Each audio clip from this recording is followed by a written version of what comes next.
الحمد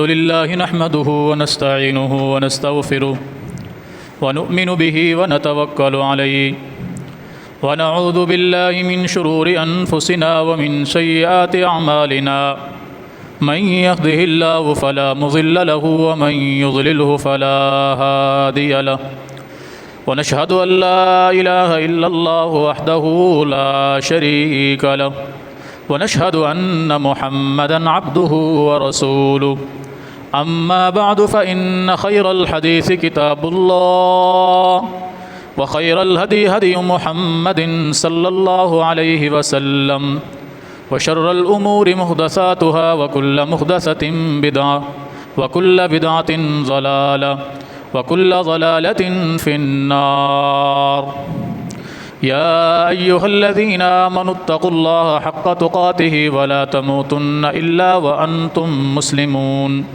يا أيها الناس اتقوا ربكم الذي خلقكم من نفس واحدة وخلق منها زوجها وبث منهما رجالا كثيرا ونساء واتقوا الله الذي تساءلون به والأرحام إن الله كان عليكم رقيبا يا أيها الذين آمنوا اتقوا الله وقولوا قولا سديدا يصلح لكم أعمالكم ويغفر لكم ذنوبكم ومن يطع الله ورسوله فقد فاز فوزا عظيما أعوذ بالله السميع العليم من الشيطان الرجيم بسم الله الرحمن الرحيم قل إن صلاتي ونسكي ومحياي ومماتي لله رب العالمين لا شريك له وبذلك أمرت وأنا أول المسلمين اللهم صل على محمد وعلى آل محمد كما صليت على إبراهيم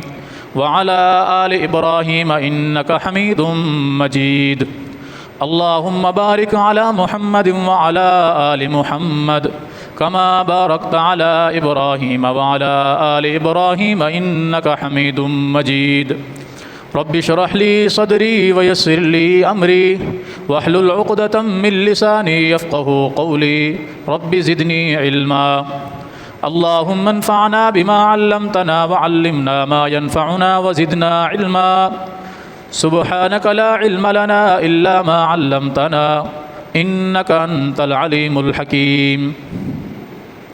ہر قسم کی حمد و ثنا اللہ جل جلالہ کے لیے، بے شمار بے حد و حساب درود و سلام ہوں امام الانبیاء، امام الہدا، امام المتقین، شفیع المذنبین، جناب محمد الرسول اللہ صلی اللہ علیہ وآلہ وصحبہ وسلم کی ذات گرامی پر۔ عشرہ ذی الحجہ شروع ہو چکا ہے۔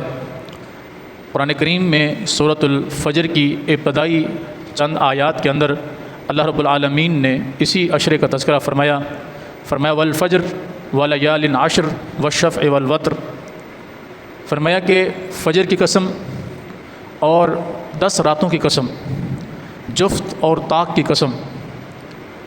ان 10 راتوں سے مراد تمام محدثین و مفسرین نے عشرہ ذی الحجہ کے 10 دن شمار کیے ہیں، اس کی 10 راتیں شمار کی ہیں۔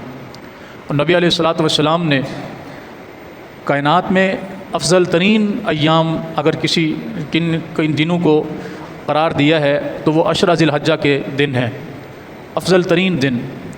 اور آپ صلی اللہ علیہ وسلم فرمایا کرتے تھے کہ کثرت کے ساتھ ان دنوں کے اندر اللہ کی تحلیل، تمہید اور تکبیر بیان کیا کرو۔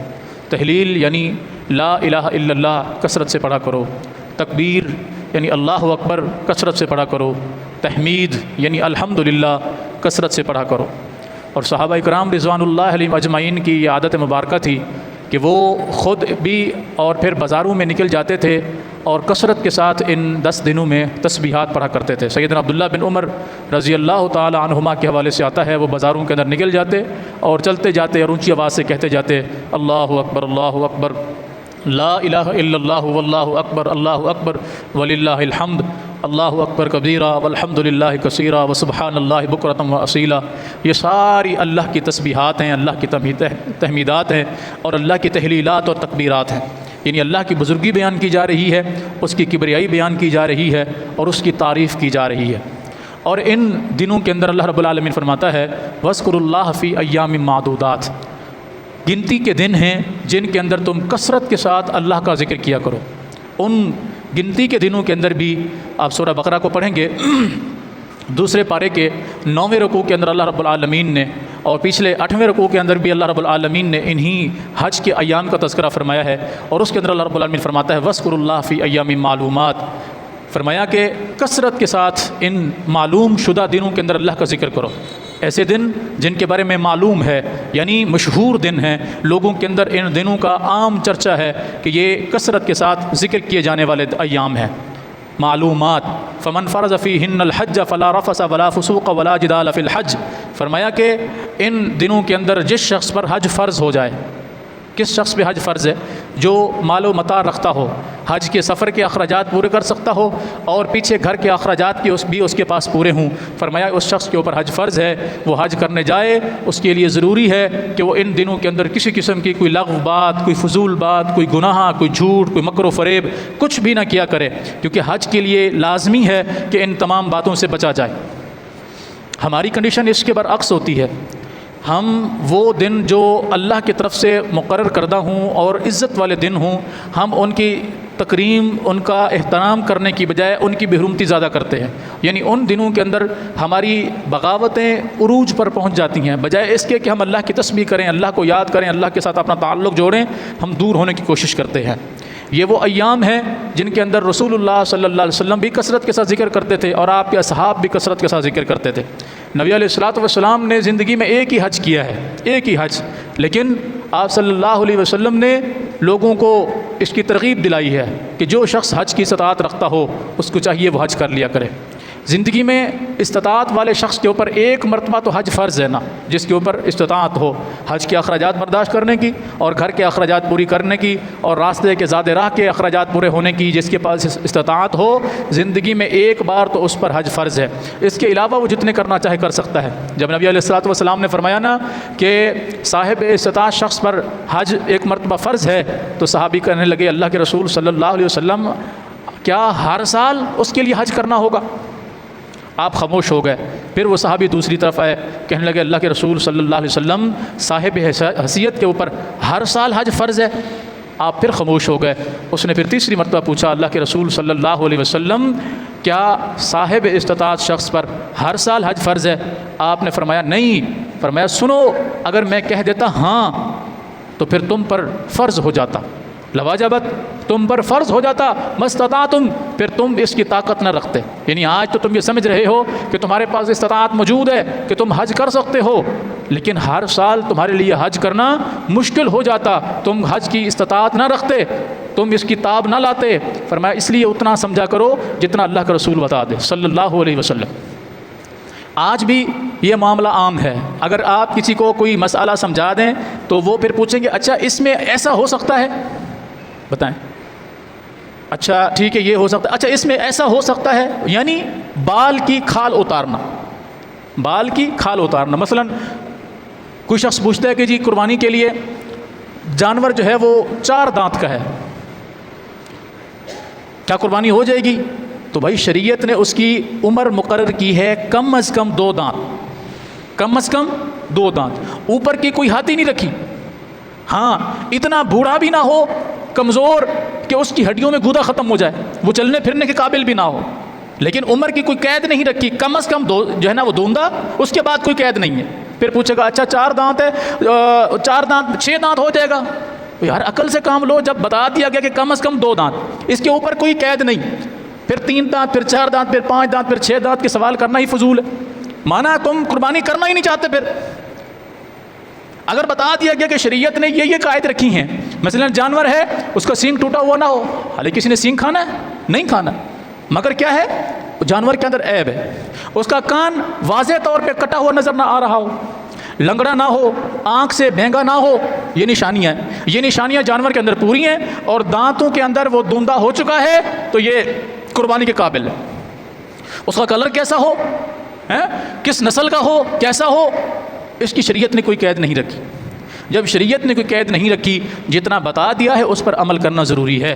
اس میں مزید سوال کرتے جائیں گے تو بنی اسرائیل کی طرح پھنستے چلے جائیں گے۔ جس طرح انہوں نے پوچھا تھا نا موسیٰ علیہ السلام سے گائے کیسی ہو، اس گائے کا کلر کیسا ہو، اس گائے کی عمر کتنی ہو، اس گائے کے اندر اور کون کون سی کوالٹیاں ہوں، جیسے جیسے پوچھتے گئے ویسے ویسے مشکل کے اندر آتے گئے۔ تو شریعت نے جن احکامات کی وضاحت کر دی ہے بس اتنا کافی ہے، آپ نے کرنا ہے سو کریں، نہیں کرنا تو جان چھوڑ دیں، لیکن اپنے آپ کو مشکل میں نہ ڈالیں۔ اللہ کے لیے قربانی کر رہے ہیں، اللہ قبول کرنے والا ہے۔ آپ کے پاس جتنی استطاعت تھی، جتنی طاقت تھی، آپ نے کر دی، اللہ قبول کرنے والا ہے۔ ہم عام طور پہ دیکھتے ہیں اپنے معاشرے کے اندر قربانی کو ایک پروفیشنلزم بنا دیا گیا ہے، اس کو اپنے آپ کو مشہور کرنے کا ایک سبب بنا دیا گیا ہے۔ سوشل میڈیا کا دور ہے، ویسے بھی پچھلے دنوں ایک بہت بڑے جانور کا چرچا تھا، یقین جانیں عقل حیران رہ جاتی ہے۔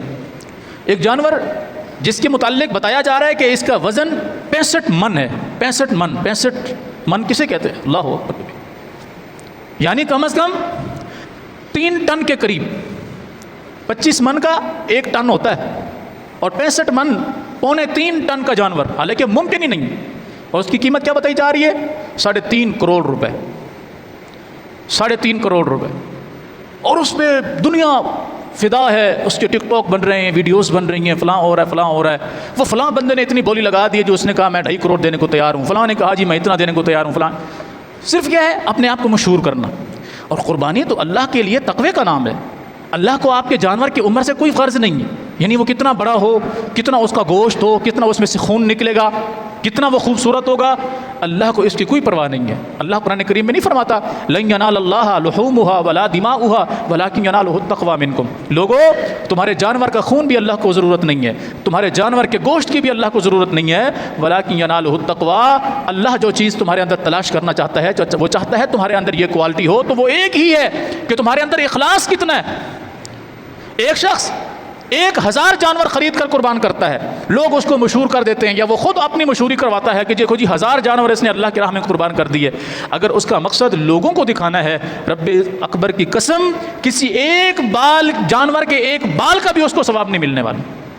اگر اس کا مطمع نظر لوگوں کو خوش کرنا ہے، اگر اس کا مقصد اللہ کی رضا ہے، تو وہ چھوٹا سا جانور بھی اپنے اخلاص کے مطابق اللہ کی راہ میں قربان کر دے گا، جو شریعت کے جو ہے قیود و شرائط کے مطابق ہو، انشاءاللہ وہ قربانی کے قابل ہو۔ لیکن ہمارے یہاں مشہور ہو جاتا ہے۔ سندھ کے اندر ایک وڈیرا ہے، میں کئی مرتبہ پہلے بھی بتا چکا ہوں، اس کے متعلق آتا ہے کہ وہ ہر سال 4 اونٹ، 4 بیل، 4 گائے، 4 بکرے، 4 بکریاں، 4 دمبے، 4 دمبیاں، 4 بھیڑیں، 4 گھٹے، 4 مرغے اللہ کی راہ میں قربان کرتا ہے، قربانی کرتا ہے ان کی۔ مجھے بتائیں باقی جانوروں کو تو سمجھ میں آ گیا، مرغے کا قربانی سے کیا تعلق ہے؟ صرف کیا ہے اس کے بارے میں مشہور ہے کہ جی دیکھو جی کتنا سخی ہے، ہر چیز وہ 4 وہ جو ہے نا اس کے نر بھی اور اس کے مادہ بھی، یہ بھی اللہ کی راہ میں قربانی کرتا ہے۔ اور ہر سال لوگ جاتے ہیں، سینکڑوں کی تعداد میں لوگ جاتے ہیں، اس کی ویڈیوز بناتے ہیں، اس کو مشہور کرتے ہیں۔ دیکھو کتنے خوبصورت اونٹ ہیں، کتنے خوبصورت بیل ہیں، کتنی گائے ہیں، بکرے ہیں، دمبیاں ہیں، دمبے، کتنا خوبصورت ماحول ہے۔ کیا ہے؟ ہم نے اپنے آپ کو یوں سمجھ لیں کہ دنیا کے سامنے شو پیس بنا دیا ہے۔ قربانی عبادت ہے، اس پر اجر ملنا ہے، اس اجر کو میں اپنے ہاتھوں سے ضائع کروں، مجھ سے بڑا بدبخت کون ہو سکتا ہے؟ پیسہ بھی لگاؤں اور اس اجر کو ضائع کر بیٹھوں، تو مجھے بتائیں مجھ سے بڑا کوئی بے وقوف ہو سکتا ہے؟ ایک شخص اللہ کے لیے قربانی کر رہا ہے، وہ جتنی اس کے پاس استطاعت تھی، جانور خرید سکتا تھا، جانور اس نے خریدا، نہیں خرید سکتا تھا، کسی بڑے جانور میں حصہ رکھ دیا، جیسے گائے ہے یا بیل، اونٹ ہے، ان کے اندر اس نے حصہ رکھ دیا۔ ثابت جانور خریدنے کی طاقت نہیں تھی، اس نے کسی جانور میں حصہ رکھ دیا، اور نیت یہ کہ یہ میری طرف سے بھی اور میرے گھر والوں کی طرف سے بھی قربانی قبول ہو جائے، اور مال اس کا حلال کا تھا، نیت اس کی خالص تھی، انشاءاللہ اس کی قربانی قابل قبول۔ اور ایک شخص بڑے جانور خریدتا ہے، حتیٰ کہ اپنے ہر بچے، ہر بچی، ہر فرد کی طرف سے ان کے لیے الگ الگ اسپیشل جانور خریدتا ہے، اور مشہور ہو جاتا ہے کہ دیکھو یہ کتنا بڑا سخی ہے، اتنے جانور خرید رہا ہے کہ ہر ایک کی الگ الگ قربانی ہے، اور نیت اس کی دکھلاوا ہے، تو کسی جانور کے ایک خون کے قطرے کا بھی اس کو ثواب نہیں ملنے والا۔ تو اللہ کے لیے اپنی قربانیوں کو محفوظ کیجیے، ان صدقات و خیرات کو محفوظ کیجیے۔ رسول اللہ صلی اللہ علیہ وسلم اپنے پورے گھر والوں کی طرف سے 1 بکری ذبح کرتے تھے، 1 بکری۔ اور ایک حدیث میں آتا ہے ایک مرتبہ رسول اللہ صلی اللہ علیہ وسلم نے اپنے تمام گھر والوں کی طرف سے 1 گائے ذبح کی، 1 گائے، ورنہ عموماً آپ صلی اللہ علیہ وسلم 1 بکری ذبح فرماتے، اور آپ کے تمام ازواج مطہرات کی طرف سے بھی وہ قربانی ہوتی، حتیٰ کہ آپ صلی اللہ علیہ وسلم کے متعلق آتا ہے کہ آپ کبھی کبھار 2 بکریاں ذبح فرماتے، 2 بکریاں، اور ان میں سے 1 بکری فرماتے یہ میرے اور میرے گھر والوں کی طرف سے ہے، اور یہ 1 بکری میری امت کی طرف سے ہے جنہوں نے قربانی نہیں کی۔ ہمارے ہاں عجیب معاملہ ہوتا ہے، ہم اول تو قربانی کرتے ہی نہیں ہیں. پہلی تو یہ بات ہے، جس طرح میں نے پچھلے جمعے میں گزارش کی تھی کہ ہمارے ہاں بہانے ہوتے ہیں، ہمارے سارے مسئلے حل ہو جاتے ہیں، قرض لے کر بھی، محنت مزدوری کر کے بھی سارے مسئلے ہمارے حل ہو جاتے ہیں قربانی کے علاوہ. جب بھی قربانی کی باری آتی ہے ہم مولوی کے کندھے پہ رکھ کے بندوق چلاتے ہیں، مجھ پر قرض ہے، ایسا ہے ویسا ہے، کیا میری قربانی ہو جائے گی؟ ہم مسئلہ ڈھونڈتے ہیں تاکہ کسی طریقے سے ہمیں راستہ نکلنے کا مل جائے. اول تو ہم قربانی کرتے نہیں ہیں، اور اگر کرتے ہیں اللہ توفیق دے دے تو پھر اس کی تشہیر اتنی کر دیتے ہیں کہ اس کے ثواب کی ایسی کی تیسی کر دیتے ہیں. نبی علیہ الصلوۃ والسلام نے فرمایا کہ یہ قربانی یہ تمہارے بابا ابراہیم علیہ الصلوۃ والسلام کی سنت ہے، اللہ کی طرف سے تمہارے لیے ایک بہترین تحفہ ہے جسے تم خود بھی کھاؤ. فَكُلُوا مِنْهَا وَأَطْعِمُوا الْقَانِعَ وَالْمُعْتَرَ، ایک جگہ پر یہ فرمایا، دوسری جگہ پر فرمایا فَكُلُوا مِنْهَا وَأَطْعِمُوا الْبَائِسَ الْفَقِيرَ. دو حکم ہے، ایک جگہ پر فرمایا تم خود بھی کھاؤ اور ان کو بھی دو جن کو کھانے کو کچھ نہیں ملتا، جو بالکل محتاج ہیں، غریب غربا ہیں. اور ایک جگہ پر فرمایا فَكُلُوا مِنْهَا، تم خود بھی اس میں سے کھاؤ، وَأَطْعِمُوا الْبَائِسَ الْفَقِيرَ، اور ان کو بھی کھلاؤ جن کا گھر سے باہر نکلنا بند ہو گیا ہے. مانا ان کی غربت نے، ان کی سفید پوشی نے انہیں باہر نکلنے سے مجبور کر دیا ہے کہ وہ باہر نکل کے لوگوں کے سامنے ہاتھ نہیں پھیلاتے، لوگوں کو چمٹ کر ان سے مانگتے نہیں ہیں، وہ اپنے آپ کو سفید پوشی کا بھرم رکھتے ہوئے اپنے گھر میں بیٹھے رہتے ہیں. فرمایا ان کو بھی کھلاؤ. قربانی سال میں ایک مرتبہ آتی ہے اور یہ ایک یاد تازہ کرائی جاتی ہے کہ آج اللہ نے آپ سے جانور کی قربانی مانگی ہے. جو شخص خوشی خوشی اللہ کی رضا کی خاطر جانور قربان کر سکتا ہے، کل کو اللہ کے دین کے لیے اس کے مال کی، اس کی جان کی ضرورت پڑی تو یہ دیتا ہے کہ نہیں دیتا؟ یہ ایک امتحان ہے. آج جو شخص اللہ کے لیے چند ہزار خرچ کر کے قربانی نہیں کر سکتا، کیا خیال ہے کل جب اللہ کے دین کو اس کی جان کی ضرورت پڑے گی تو دے گا؟ نہیں دے گا. یہ ایک جذبہ پیدا کرتی ہے انسان کے اندر قربانی، ہمت پیدا کرتی ہے، ایک خوشی کا ماحول ہوتا ہے کہ ہم نے اللہ کے لیے قربانی کی ہے. سیدنا ابو موسیٰ اشعری رضی اللہ تعالیٰ عنہ کے حوالے سے آتا ہے، وہ ہر سال قربانی کرتے اور اپنی بیٹیوں کے لیے الگ سے جانور خریدتے اور ان کو حکم دیتے بیٹیاں تم اپنا جانور اپنے ہاتھوں سے ذبح کرو. جس سے کئی مسئلے نکلتے ہیں کہ قربانی عورت بھی اپنے ہاتھ سے ذبح کر سکتی ہے. ابو موسیٰ اشعری رضی اللہ تعالیٰ عنہ اپنے بیٹیوں کے جانور خود ان کے ہاتھوں سے ذبح کرواتے تھے. ہمارے ہاں تو عام طور پہ یہ مسئلہ مشہور ہے نا کہ اگر عورت نے کسی جانور کو چھری پھیر دی تو جانور ہی حرام ہو گیا، گویا کہ وہ کوئی مسلمان نہیں تھی چھری پھیرنے والی ہے، یا اس کے ہاتھ نجس تھے معاذ اللہ استغفر اللہ. نہیں، صرف کیا ہے دماغ بنا دیا گیا کہ یہ کام مردوں کا ہے، مرد اس کو ذبح کر سکتے ہیں. نہیں، جانور قربانی کا ہو یا عام جانور ہو، چھوٹا ہو یا بڑا ہو، اسے مرد بھی ذبح کر سکتا ہے، عورت بھی ذبح کر سکتی ہے. سیدنا ابو موسیٰ اشعری قربانی کا جانور اپنی بیٹیوں سے ذبح کروا رہے ہیں، باقی جانور کی تو دور کی بات رہی. اور اسی طرح یہ قربانی خود بھی اس کا گوشت کھائیں، اپنے دوست و احباب کو بھی کھلائیں اور غریب غربا تک بھی پہنچائیں. شروع اس قربانی کے دنوں میں، یعنی جب قربانی کا پہلے حکم آیا اس وقت یہ تھا کہ غربت کی انتہا تھی، تو رسول اللہ صلی اللہ علیہ وسلم نے فرمایا تھا کہ جانور ذبح کرنے کے بعد تم 3 دن تک اس کا گوشت رکھ سکتے ہو. 3 دن تک، 3 دن کے بعد تم اس کا گوشت نہیں کھا سکتے. معنی کیا ہے کہ تم وہ گوشت لوگوں میں تقسیم کر دو، کیونکہ لوگ اس گوشت کو سکھا لیتے تھے کہ آگے کام آئے گا. آج بھی جس طرح گوشتوں کو جو ہے آج فریز کا زمانہ ہے، اس میں ڈی فریز کر دیا جاتا ہے یا اس کو دھوپ میں سکھا کر اس کو سکھا کر محفوظ کر دیا جاتا ہے. اس وقت بھی فریج نہیں تھے، لیکن کم از کم گوشت کو سکھا کر اس کو محفوظ کیا جاتا تھا. تو شریعت نے شروع میں یہ حکم دیا کہ تم 3 دن تک اس کا گوشت استعمال کر سکتے ہو، اس سے زیادہ نہیں. اور پھر جیسے حالات بہتر ہو گئے، مسلمانوں کے حالات بہتر ہو گئے، ہر بندہ قربانی کرنے لگ گیا، تب رسول اللہ صلی اللہ علیہ وسلم نے فرمایا آپ تم اس کو کھا بھی سکتے ہو اور اپنے پاس ذخیرہ بھی کر سکتے ہو. یعنی اب اس کو اپنے پاس سکھا کر محفوظ کر سکتے ہو. کب؟ جب ہر کسی کے پاس عام ہو گیا. تو ہمارے ہاں بھی ہم نے اپنے اوپر حالات خود پیدا کیے ہیں، خود اپنے اوپر حالات پیدا کیے ہیں. میں نے پچھلے جمعے گزارش کی تھی کہ ہماری ہر ضرورت پوری ہو سکتی ہے، ہر ضرورت سوائے قربانی کے. ہماری ہر ضرورت پوری ہو سکتی ہے سوائے قربانی کے. ہم قربانی نہیں کرتے، باقی اپنی ساری ضرورتیں پوری کر لیتے ہیں. ہزاروں کے موبائل بھی آ سکتے ہیں، لاکھوں کے پلاٹ بھی آ سکتے ہیں، گھر بھی بن سکتے ہیں، گاڑیاں بھی آ سکتی ہیں. چند ہزار کا حصہ نہیں رکھا جا سکتا، یا چھوٹا جانور خرید کے ہم قربانی نہیں کر سکتے. اپنے آپ کو محتاج بنا دیتے ہیں، گویا کہ ان لوگوں کے اوپر ایک بوجھ بن جاتے ہیں کہ جو قربانی کر رہے ہیں. پھر ہم ایک دوسرے کو کہتے ہیں دیکھو یار کتنے کنجوس ہیں، قربانی کی ہمارے تک گوشت بھی نہیں پہنچایا. تو کیا تمہارے پاس استطاعت نہیں تھی قربانی کرنے کی؟ کرنی چاہیے نا. میں نے رسول اللہ صلی اللہ علیہ وسلم کے گھر کی حالت آپ کے سامنے ذکر کی تھی کہ 3 مہینے آپ کے گھر میں چولہا نہیں جلتا تھا فاقہ کشی کی وجہ سے. اس کے باوجود اللہ کے رسول صلی اللہ علیہ وسلم کسی سال بھی قربانی کو نہیں چھوڑتے تھے. تو میرے اور آپ کے حالات تو ایسے نہیں ہیں. کیا خیال ہے؟ کبھی بھی کوئی ایسا حال ہمارے اوپر، وقت ہمارے اوپر نہیں آیا کہ کسی دن ہمارے بچے بھوکے سوئے ہوں، کھانے میں کچھ نہ ہو؟ پھر ہم کیوں اس طرح پیچھے ہٹ رہے؟ تو لہٰذا قربانی کا گوشت خود بھی کھائیں اور دوستو احباب کو بھی دیں. اگر کوئی غیر مسلم ہے تو اسے بھی آپ دے سکتے ہیں توفتاً.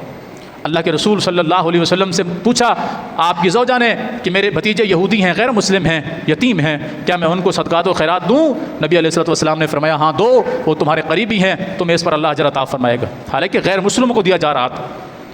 تو لہٰذا اگر کوئی پڑوسی آپ کا غیر مسلم ہے آپ اسے بھی کھلا سکتے ہیں، دے سکتے ہیں. اور مسلمان کو تو ہر صورت میں دینا چاہیے. اور قربانی کے لیے وہی بات کہ اخلاص شرط ہے. مشرک شخص کی قربانی اللہ کے ہاں قابل قبول نہیں. اگر کوئی جانور ایسا ہے جس کے اندر آپ حصے ڈال رہے ہیں اور اس کے اندر کوئی ایسا شخص بھی ہے جو مشرک ہے تو یاد رکھیں اس کی بھی قربانی نہیں ہے اور آپ کے جانور کا بھی ستیہ ناش ہو گیا. اللہ متقین کی قربانی قبول کرتا ہے. اسی طرح اگر کوئی سود خور اس میں شامل ہو گیا، حرام کے مال والا شامل ہو گیا، رشوت والا شامل ہو گیا، ڈاکو زانی شرابی کے اس کے اندر جس کا مال حرام کا ہے وہ آپ کی قربانی کے اندر شامل ہو گیا تو آپ اپنی قربانی کی بھی خیر منائیں. اس لیے کہ یہ اللہ کی رضا کے لیے ہے. اللہ کی رضا کے لیے قربان کیے والے جانور کے اندر انسان کے اخلاص کے ساتھ ساتھ اس کا مال بھی پاک ہونا چاہیے. اور جس میں شراکت داری ہو جاتی ہے تو شراکت داری جب اللہ اپنی ذات کے ساتھ کسی کو پسند نہیں کرتا تو اپنے لیے کیے جانے والے عمل کے اندر بھی کسی کی شراکت پسند نہیں کرتا. اور قربانی کے جانور دندہ ہو کم از کم، یعنی اس کے 2 دانت ہوں. عموماً ہمارے ہاں کیا ہوتا ہے، آپ منڈی پہ چلے جائیں اس وقت بھی اکثر جانور جو بڑے موٹے تگڑے نظر آئیں گے، پوچھیں گے دوندا ہے، بولیں گے نہیں پکا کھیرا ہے. پکا کھیرا، پکا کھیرا کسے کہتے ہیں؟ جس نے دانت توڑے نہ ہوں، توڑنے والا ہو. دوندا کسے کہتے ہیں؟ جس کے 2 دانت سامنے کے دودھ والے ٹوٹ جائیں، اس کی جگہ پر نئے دانت آ جائیں، اسے کہتے ہیں دوندا جانور. 2 دانتا جس کے 2 دانت آ چکے ہوں. اکثر جانور، کیونکہ آج کل جس طرح ہم بریلر مرغی کھاتے ہیں نا جو فیڈ پہ تیار ہوتی ہے، پہلے یہ ہوتا تھا کہ 40-45 دن میں تیار ہوتی تھی، اب وہ 20-25 دن میں تیار ہو رہی ہے. اسی طرح جو قربانی کے جانور ہیں ان میں سے میکسیمم جانور فیڈ پر تیار ہو رہا ہے. فیڈ پر ایسے ایسے کیمیکل آ گئے ہیں اور جو یہ چارہ ہے اس کو کاٹ کے زمین کے اندر دفن کیا جاتا ہے، اس کے اندر کیمیکل ڈالا جاتا ہے جسے کہتے ہیں سیلج تیار ہوتا ہے. یہ اتنا خطرناک ہوتا ہے کہ یہ دنوں کے اندر جانور کو پھلا کر یوں موٹا تازہ فربا بنا دیتا ہے، مگر وہ جانور 2 دانت کا نہیں ہوتا. اور مفتی فتویٰ دیتے ہیں جی پکا کھیرا لگ جاتا ہے، پکا کھیرا لگ جاتا ہے. اللہ کی عزت کی قسم میرے پیغمبر نے فرمایا کہ دوندا جانور کے علاوہ قربانی نہیں ہے تو پھر نہیں ہے. دنیا جہان کے سارے مفتی کھڑے ہو جائے، میرے پیغمبر کے پاؤں کی خاک پر قربان، کیا حیثیت ہے ان کی؟ جب میرے پیغمبر فرما دیں کہ دوندا جانور کے علاوہ قربانی نہیں ہوتی تو پھر نہیں ہوتی. تو یہ دھوکہ مت کھائیے گا، کیونکہ بہت سارے لوگوں نے جانور ابھی تک خریدنے ہیں، خریدے نہیں ہیں. ہم نے بھی خریدنا ہے، باقیوں نے بھی خریدنا ہے. کیوں؟ کہ چلو دن قریب آ جائیں گے، خریدنے میں آسانی ہوگی. تو اکثر جانور کیا ہے اس وقت، اس سال منڈی کے اندر تو آپ پورے پاکستان میں چلے جائیں، میکسیمم جانور آپ کو فیڈ پہ پلا ہوا نظر آئے گا، اتنا موٹا تازہ تگڑا، مگر دوندا نہیں ہے. اور گاؤں دیہات میں آپ نکل جائیں جہاں یہ فیڈ کا سسٹم نہیں ہے، عام خوراک پہ پلے ہوئے، گھاس بھوس پہ پلے ہوئے جانور ہیں، وہ آپ کو مرے ہوئے کمزور نظر آئیں گے، مگر وہ دندے ہوں گے، 4 دانت ہوں گے، 6 دانت ہوں گے، پکے جانور ہوں گے، بڑے جانور جو قربانی کے قابل ہیں وہ ہوں گے. ہم لوگ دیکھتے ہیں موٹا تازہ فربا خوبصورت، لیکن اس کی عمر قربانی کو نہیں پہنچی ہوتی. تو یہ دھوکہ مت کھائیے گا. ایک دوسرا، ان دانتوں کو دیکھیں. آج کل منڈیوں میں یہ بھی فرار چل رہا ہے کہ وہ جو دودھ کے دانت ہیں نا جنہوں نے ٹوٹنا ہے اس کی جگہ پر نئے دانت آنے ہیں، تو کیمیکل کے ذریعے نقلی دانت بنائے ہوئے ہیں، نقلی دانت وہ ان دانتوں کے اوپر چڑھا دیتے ہیں. وہ بکروں کے اندر بھی یہ کیا جا رہا ہے، دمبے بھیڑ وغیرہ کے اندر بھی یہ کیا جا رہا ہے کہ دیکھا جا رہا ہے کہ کوئی بھی نہیں خرید رہا تو اس کا حل کیا نکال رہے ہیں کہ نقلی دانت بنا کر. اور یہ نقلی دانت مارکیٹ میں ملتے ہیں، عام ملتے ہیں. وہ نقلی دانت بنا کر جانور کے دانتوں کے اوپر ایلفی کے ساتھ چپکا دیتے ہیں. وہ جانور کا منہ کھول کے دیکھو تو محسوس ہوتا ہے ماشاءاللہ یہ تو دانت، اس کے 2 دانت پورے ہیں. جبکہ آپ اچھے طریقے سے اس کو دیکھیں تو وہ آپ کو دانت بتا دیں کہ اوریجنل ہے یا نقلی ہے. ان کو اللہ کا خوف نہیں ہے، انہوں نے اپنا جانور بیچنا ہے. لیکن ہم نے اللہ کے لیے قربانی کرنی ہے، ہمیں احتیاط کرنی ہے. اس کے ساتھ ساتھ قربانی میں اللہ رب العالمین نے یہ بغیر عیب والے جانور کیوں مانگے ہیں؟ کیا اس کے دانت ہم نے کھانے ہیں؟ بتائیے، 2 دانت شرط رکھی، کیا دانت ہم نے کھانے ہیں؟ کان کٹا ہوا نہ ہو، کان کھانا ہے. سینگ ٹوٹا ہوا نہ ہو، کھانا ہے سینگ. آنکھ سے بہنگا نہ ہو، آنکھ کھانی ہے. کیوں ایسے جانور مانگے؟ تاکہ انسان محنت کے ساتھ، دل جمی کے ساتھ اچھا سے اچھا جانور تلاش کر کے اللہ کے راہ میں قربان کرے. تو کیا وہاں انسان کے باقی اعمال کی طرف توجہ نہیں ہوگی؟ کان کٹا جانور اللہ کو قبول نہیں ہے تو داڑھی منڈا مسلمان اللہ کو قبول ہے؟ کان کٹا جانور قبول ہے نہیں، سینگ ٹوٹا ہوا جانور قبول ہے نہیں، داڑھی منڈا مسلمان قبول ہے؟ بتائیے، سود خور قبول ہے؟ رشوت خور قبول ہے؟ لوگوں کا حق کھانے والا قبول ہے؟ نمازوں کو چھوڑنے والا قبول ہے؟ روزے چھوڑنے والا قبول ہے؟ کیوں کبھی ہم نہیں سوچتے کہ اللہ نے جانور کے اندر یہ خوبیاں ہم سے مانگی ہیں تو کیا ہمارے اندر کچھ نہیں مانگا؟ وفی انفسکم افلا تبصرون، کیا اپنے آپ کو دیکھ لو، کیا تمہیں نظر نہیں آتا؟ ہمارے اندر بھی کچھ چیزیں ہونی چاہیے نا جو اللہ کو قبولیت کی طرف لے، اللہ کی طرف ہمارے اعمال کو قبولیت کے لیے لے جائیں. کیا خیال ہے، ہونی چاہیے کہ نہیں ہونی چاہیے؟ ایک بندہ سارا سال نماز نہیں پڑھتا، سارا سال ٹینشن فری ہے اس کی، قربانی کے موقع پر وہ لاکھوں روپے کا جانور بھی لے کر آئے تو کس کام کا؟ کیونکہ بے نمازی مشرک ہے، بے نمازی مشرک ہے، اور مشرک کا عمل اللہ کے یہاں قبول نہیں ہے. جس نے سارا سال نماز نہیں پڑھی وہ بڑا سے بڑا بھی جانور لے کر آئے تو کیا فائدہ اس کے جانور کا؟ ایک شخص حلال و حرام کے درمیان تمیز ہی نہیں کرتا، حلال بھی آ رہا ہے گھر میں تب بھی ٹھیک ہے، حرام آ رہا ہے گھر میں تب بھی ٹھیک ہے، وہ بھی اللہ کے لیے قربانی کر رہا ہے، نہ اسے حلال کی پرواہ ہے نہ حرام کی پرواہ ہے. جو جانور خرید کے آیا اس کے اندر بھی کتنا حلال ہے کتنا حرام ہے اس کی بھی پرواہ نہیں ہے، تو کیا خیال ہے اس کا عمل قبول ہے؟ اللہ ہمیں ہدایت نصیب فرمائے. اللہ نے صرف جانور ہم سے قربانی میں نہیں مانگا، ہمارے اندر بھی کچھ کوالٹیاں اس نے مانگی ہیں. تبھی تو میں نے قرآن کی آیت پڑھی ہے کہ لن ینال اللہ لحومھا ولا دماؤھا، اللہ کو آپ کے جانور کا خون بھی نہیں چاہیے، اس کا گوشت بھی نہیں چاہیے. ولکن ینالہ التقوی منکم، تمہارے اندر تقوی ہے کہ نہیں اللہ کو یہ چاہیے. تقوی جانور کے اندر نہیں چاہیے. جانور نمازی ہو، روزہ دار جانور ہو، شادی شدہ جانور ہو، کیا خیال؟ اللہ نے یہ شرط نہیں رکھی. فرمایا ولکن ینالہ التقوی منکم، تمہارے اندر پرہیزگاری ہے کہ نہیں، تمہارے اندر اخلاص ہے کہ نہیں، تمہارے اندر للہیت ہے کہ نہیں، تمہارے اندر اللہ کا خوف ہے کہ نہیں. اللہ فرماتا ہے مجھے تو یہ چاہیے. اگر وہ کوالٹیاں ہمارے اندر موجود ہیں تو انشاءاللہ ہمارا عمل بھی قبول ہے، اور اگر وہ کوالٹیاں ہمارے اندر موجود نہیں ہیں تو پھر یہ ہم نے اپنے آپ کو دھوکہ میں ڈالا ہوا ہے کہ بس ٹھیک ہے اللہ قبول کرنے والا ہے. معاذ اللہ استغفر اللہ، ہم نے اللہ کو اپنا نوکر سمجھا ہوا ہے کہ ہم جیسے مرضی رہیں، اس کی بھی اللہ کو کوئی پرواہ نہیں ہے، ہمیں بھی کوئی پرواہ نہیں ہے، اور ہم جو بھی عمل کریں اللہ کو وہ قبول کرنا چاہیے. ہم نے معاذ اللہ استغفر اللہ اللہ کو اپنے لیے کمزور سمجھا ہوا ہے کہ ہم جو عمل کریں اللہ کو چاہیے بس اسے قبول کریں. وہ ہمارا محتاج ہے کیا؟ وہ ہمارے اعمال اور ہماری نیکیوں کا محتاج ہے؟ کسی شے کا محتاج نہیں ہے. یہ ساری کوالٹیاں اس نے ہمارے اندر مانگی ہیں تو ہمارے بھلے کے لیے مانگی. اس لیے لوگوں کو چاہیے کہ اللہ کے لیے قربانی کریں. قرآن کریم میں اللہ کیا فرماتا ہے؟ قل، کہہ دیجئے، ان صلاتی، بے شک میری نمازیں، ونسکی، اور میری قربانیاں، ومحیایا، اور میری زندگی، ومماتی، اور میری موت، میرا مرنا، للہ رب العالمین، اس اللہ کے لیے جو تمام جہانوں کا مالک ہے. یہ وہ دعا ہے جو ہم نے قربانی ذبح کرتے وقت پڑھنی ہے. یہ وہ دعا ہے جو قربانی ذبح کرتے وقت پڑھنی ہے. اور اس کا پہلا لفظ کیا ہے؟ کہہ دیجئے میری نمازیں اللہ کے لیے. ہم نے کتنی نمازیں پڑھی ہیں؟ سب سے پہلا جھوٹ ہم خود بول رہے ہیں. کہہ دیجئے میری نمازیں ساری کی ساری کس کے لیے؟ اللہ کے لیے. پڑھی تو ایک بھی نہیں. جھوٹ ہے کہ نہیں؟ اور یہ جھوٹ کس کے ساتھ بول رہے ہیں؟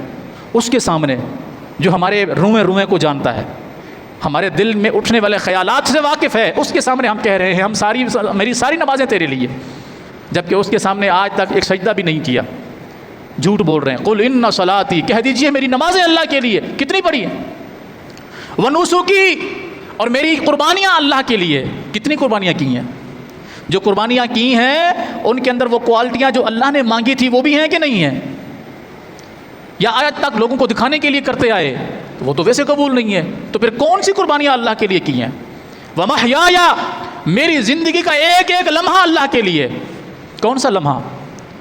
جو میری مرضی کے مطابق گزر رہا ہے وہ میرا لمحہ اللہ کے لیے، یا وہ میری زندگی کا لمحہ جو میں نے اللہ کی رضا کی خاطر اللہ کے احکامات کے مطابق گزارا ہو وہ اللہ کے لیے؟ کون سا لمحہ؟ ومحیایا، میری زندگی کی ساری زندگی کی جمع پونجی اللہ کے لیے. کیا کیا میں نے اپنی زندگی کے اندر؟ جھوٹ بول رہا ہوں، فراڈ کر رہا ہوں اپنے ساتھ. اور اللہ تعالیٰ قرآن کریم میں فرماتا ہے یخادعون اللہ، منافقوں کے بارے میں اللہ فرماتا ہے یخادعون اللہ، یہ اللہ کو دھوکہ دینے کی کوشش کرتے ہیں. یخادعون اللہ، یہ اللہ کو دھوکہ دینے کی کوشش کرتے ہیں، والذین آمنوا، اور ایمان والوں کو بھی دھوکہ دینے کی کوشش کرتے ہیں، وما یخدعون الا انفسہم، یاد رکھو یہ کسی کو دھوکہ نہیں دے رہے سوائے اپنے آپ کے۔ میں کہہ رہا ہوں میری نمازیں اللہ کے لیے پڑھی میں نے ہے نہیں، تو میں کس کو دھوکہ دے رہا ہوں؟ اپنے آپ کو۔ میری قربانیاں اللہ کے لیے، جبکہ میں قربانی اول تو کرتا نہیں ہوں، کرتا ہوں تو لوگوں کو دکھانے کے لیے کرتا ہوں، اپنے آپ کو مشہور کرنے کے لیے کرتا ہوں، تو میں کس کو دھوکہ دے رہا ہوں؟ اپنے آپ کو۔ میری زندگی ساری اللہ کے لیے، اور زندگی میں گزارتا ہوں اپنی مرضی کے مطابق، جیسے میرا دل چاہتا ہے، میری تمنا جیسے ہوتی ہے، جیسے میری آرزو اور خواہش ہوتی ہے، تو میں اپنے آپ کو دھوکہ دے رہا ہوں۔ وَمَحْيَايَ وَمَمَاتِي، میرا مرنا بھی اللہ کے لیے، اور اللہ کے لیے مرنے کی باری آئے تو میں سب سے پیچھے ہوتا ہوں۔ اللہ کے لیے مرنے کی باری آ جائے، حالانکہ مرنا ایک دن ہے، ضرور مرنا ہے، مگر اللہ کے لیے مرنے کا مقصد کیا ہے کہ جب کبھی اللہ کے دین کو ضرورت ہو تمہاری زندگی کی، اس وقت میں اپنی زندگی پیش کروں، اسے مرنا کہتے ہیں۔ مرنا تو ہر ایک نے ہے، مسلم بھی مر رہا ہے، غیر مسلم بھی مر رہا ہے، چھوٹا بھی مر رہا ہے، بڑا بھی مر رہا ہے۔ مرنا تو وہ مرنا ہے جو اللہ کے دین کی خاطر مرنا ہو، وہ بھی میری مرضی کے مطابق ہے، میرے حساب سے ہونا چاہیے، تو میں اپنے آپ کو دھوکہ دے رہا ہوں۔ پھر آگے میں کہتا ہوں انی وجہت وجہی للذی فطر السماوات، بے شک میری ساری توجہ اللہ کے لیے ہے۔ اس میں بھی میں جھوٹ بول رہا ہوں، کیونکہ میرا کوئی کام اللہ کی رضا کے لیے تو تھا ہی نہیں، تو پھر کیسے میں کہہ سکتا ہوں انی وجہت وجہی للذی فطر السماوات، کہ میری ساری توجہ، میری ساری عبادات کا مغز، میرا سارا اخلاص کا نچوڑ اللہ کے لیے ہے، جبکہ میں جانتا ہوں اپنے متعلق کہ میں کتنا مخلص ہوں، تو میں اپنے آپ کو دھوکہ دے رہا ہوں، وہ تو مجھے بہتر جانتا ہے، اور میں آگے وعدہ کر رہا ہوں وَأَنَا أَوَّلُ الْمُسْلِمِينَ، میں سب سے پہلا سب سے بہترین مسلمان ہوں۔ کیا میں مسلمان واقعتاً ہوں؟ یہ قرآن کی آیت، وَأَنَا أَوَّلُ الْمُسْلِمِينَ، میں سب سے پہلے مسلمان ہوں، میں بہترین مسلمان ہوں۔ کیا میں واقعتاً ہوں؟ اگر میں واقعتاً ہوں تو الحمدللہ، اور اگر نہیں ہوں، جو بالکل بھی نہیں ہوں، تو پھر میں کس خوش فہمی کے اندر ہوں؟ تو اللہ کے لیے میں اپنی اصلاح کروں، آپ اپنی اصلاح کریں، ہم میں سے ہر شخص اپنی اصلاح کرے، کہ صرف یہ زبانی کلامی اللہ کے ساتھ معاملات نہیں ہے، اس لیے کہ اللہ تعالیٰ قرآن کریم کے اندر فرماتا ہے کہ جو کچھ تم کہتے ہو وہ لکھا جاتا ہے، ما یلفظ من قول الا لدیہ رقیب عتید، جو کچھ تمہاری زبان سے نکلتا ہے ہم نے اس کو لکھنے والے بٹھائے ہوئے ہیں، وہ فوراً اس کو محفوظ کر لیتے ہیں، لکھ لیتے ہیں، اس کو نوٹ کر لیتے ہیں۔ تو ہماری زندگی کا ایک ایک لمحہ نوٹ ہو رہا ہے، لکھا جا رہا ہے، اس کی ویڈیو بن رہی ہے، اس کی ریکارڈنگ ہو رہی ہے، جو ہمارے سامنے چلائی جائے گی، ہمارے سامنے ہماری زندگی کھول کر رکھ دی جائے گی، تو کیا میں اس کے اندر مخلص ہوں؟ اگر میں مخلص ہوں تو الحمدللہ، اور اگر نہیں ہوں تو کس خوش فہمی میں جی رہا ہوں؟ اللہ مجھے ہدایت دے، آپ کو ہدایت دے، ہم سب کو پکا سچا مسلمان بنا دے، کہ اس دفعہ جب ہم اللہ کے لیے قربانی کریں تو اللہ سے یہ وعدہ کریں انشاءاللہ کہ جو کچھ آج ہم اپنی زبان سے کہہ رہے ہیں اللہ ہمیں ویسا بننے کی توفیق عطا فرمائے۔ اور اللہ توفیق اسی کو عطا فرماتا ہے جو اللہ سے توفیق مانگتا ہے۔ ماں بھی تب تک بچے کو دودھ نہیں پلاتی جب تک بچہ دودھ کے لیے روئے نہیں، اللہ بھی تب تک لوگوں کو نہیں عطا فرماتا ہدایت جب تک ہدایت انسان مانگے نہیں۔ رزق تو وہ عطا فرماتا ہے، جانوروں کو بھی دے رہا ہے، کتے بلے کو رزق دے رہا ہے تو انسان کو کیوں نہیں دیتا؟ دیتا ہے، ہدایت اسی کو دیتا ہے جو ہدایت مانگتا ہے۔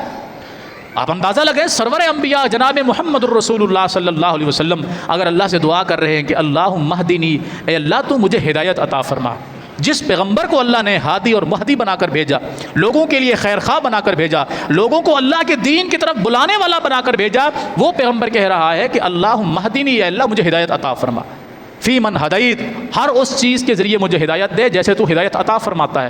جب پیغمبر ہدایت مانگ رہے ہیں تو مجھے اور آپ کو ضرورت نہیں ہے کہ ہم پکے ٹھکے ہدایت یافتہ ہے۔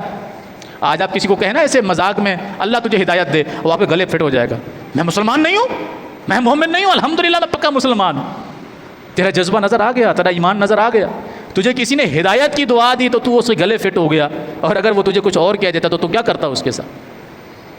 اللہ ہمیں واقعتاً ہدایت نصیب فرمائے، ہمیں عافیت نصیب فرمائے، ہمارے اخلاص کو اللہ مخلص کر دے، ہمارے اعمال کو اللہ اپنی رضا کی خاطر کر دے۔ اقول قولی ھذا واستغفر اللہ لی ولکم ولسائر المسلمین۔